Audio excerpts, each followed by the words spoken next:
Good morning and welcome to Children's Chapel. Today is Sunday, August 2nd.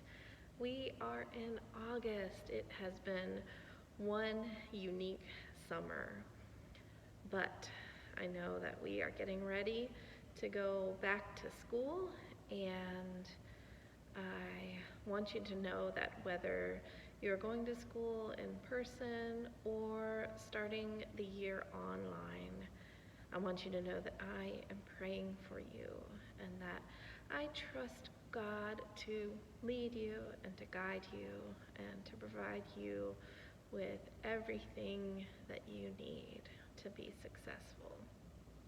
And since it has been this summer, we have been exploring the lives of a number of people who came so close to God, and God came so close to them.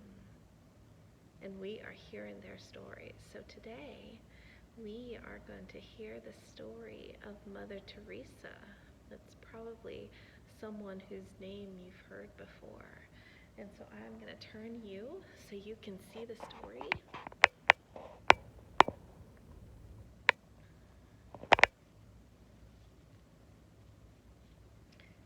So this is the story of Mother Teresa of Calcutta. We remember her during the green and growing time of the church year after Pentecost. I wonder why we remember Teresa. Well, let's see.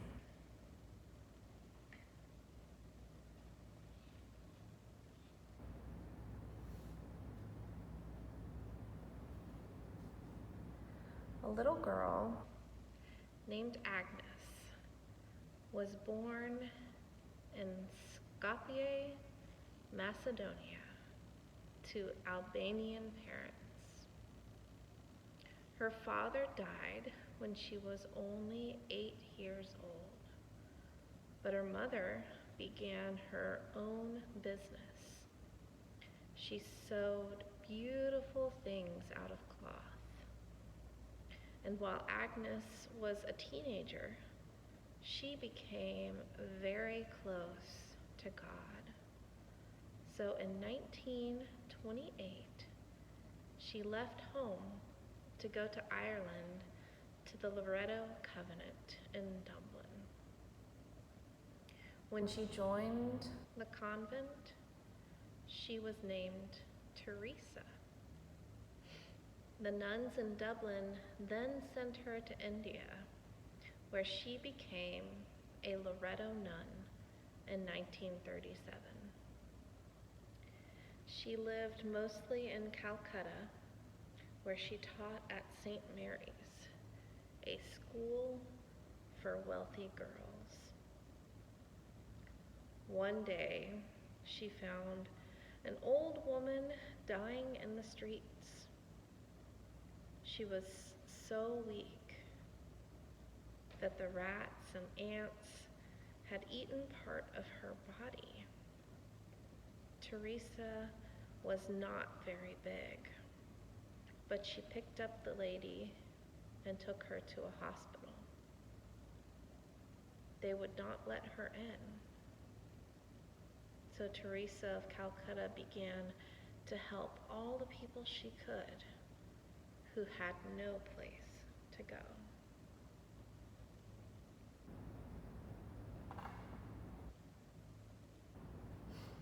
In 1948, she left the convent where she had been teaching, and she stopped wearing the black clothes of a nun. She chose instead to wear a sari, like the ladies of India. It was white with a blue border on it, with a little cross fastened to her shoulder. Then she spent every day helping the poorest of the poor of Calcutta.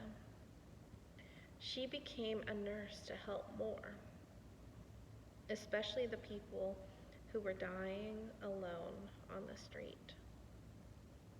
She even wiped the flies out of their eyes.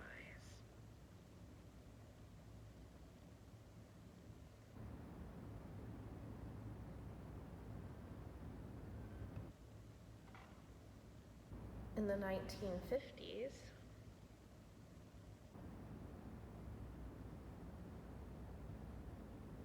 she gathered her many helpers into a new religious order. They worked only with the poor, as she did. Sister Teresa became known as Mother Teresa because she was like a mother to all her helpers. This new group was called the Missionaries of Charity. Charity is a kind of love that loves even if no one loves back.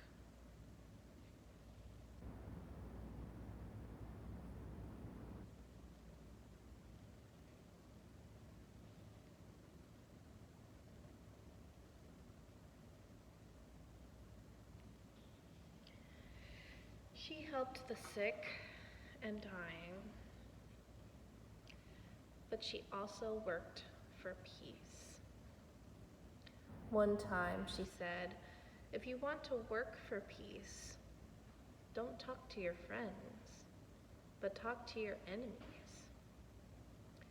She did so much work for peace that she won the Nobel Peace Prize in 1979.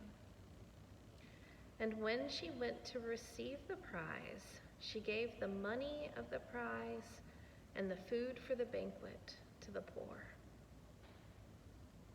She always knew what to do. When the Pope was shot in Rome, she went immediately to see him.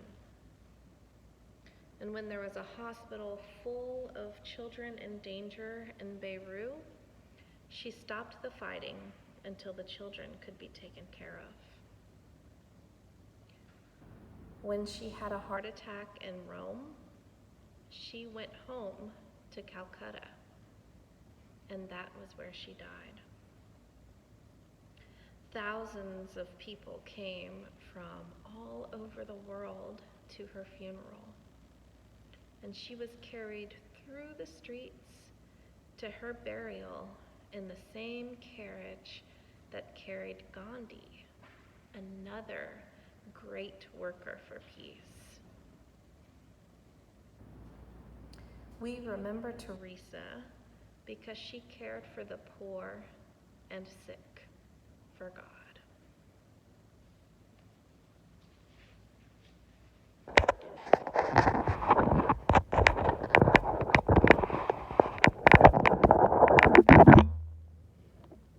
So I wonder what part of Teresa's story you like best.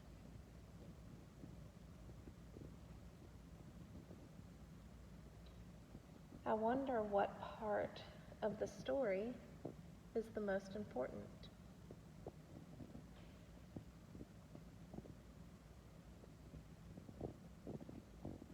I wonder what part of the story is about you, or where you might be in this story.